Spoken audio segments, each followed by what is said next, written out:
let's look at processes and cycles. Any change that a system undergoes from one equilibrium state to another is called a process, and the series of states through which a system passes during a process is called the path of the process.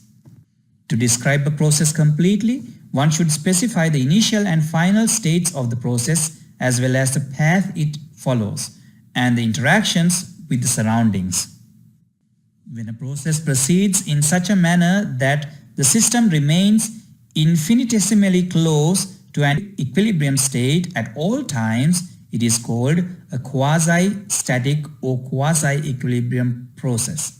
A quasi-equilibrium process can be viewed as a sufficiently slow process that allows the system to adjust itself internally so that properties in one part of the system do not change any faster than those at other parts.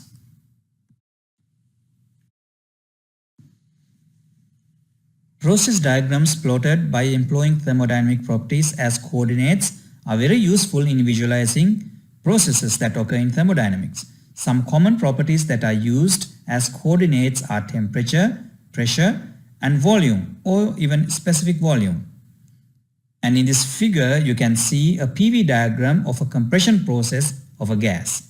Note that the process path indicates a series of equilibrium states through which the system passes during a process and has significance for quasi-equilibrium processes only. For non-quasi-equilibrium processes, we are not able to characterize the entire system by a single state, and thus we cannot speak of a process path for a system as a whole. A non-quasi-equilibrium process is denoted by a dashed line between the initial and final state instead of a solid line. The prefix iso is often used to designate a process for which a particular property remains constant. An isothermal process, for example, is a process during which the temperature remains constant.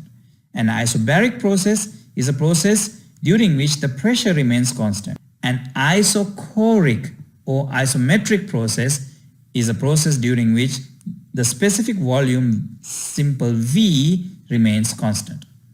A system is said to have undergone a cycle if it returns to the initial state at the end of the process. That is, for a cycle, the initial and final states are identical. So now let's look at the difference between steady and unsteady or transient flow processes. Steady implies no change with time. The opposite of steady is unsteady or transient. The term uniform, however, implies no change with location over a specified region. These meanings are consistent with their everyday use. Something like, for example, steady girlfriend or uniform properties, etc. A large number of engineering devices operate for long periods of time under same conditions, and they are classified as steady flow devices. Processes involving such devices can be represented reasonably well by a somewhat idealized process called as the steady flow process, which can be defined as a process during which a fluid flows through a controlled volume steadily. That is, the fluid properties can change from point to point within the control volume, but at any fixed point they remain the same during the entire process. Therefore, the volume capital V, the mass simple m, and the total energy content capital E of the control volume remain constant during a steady flow process.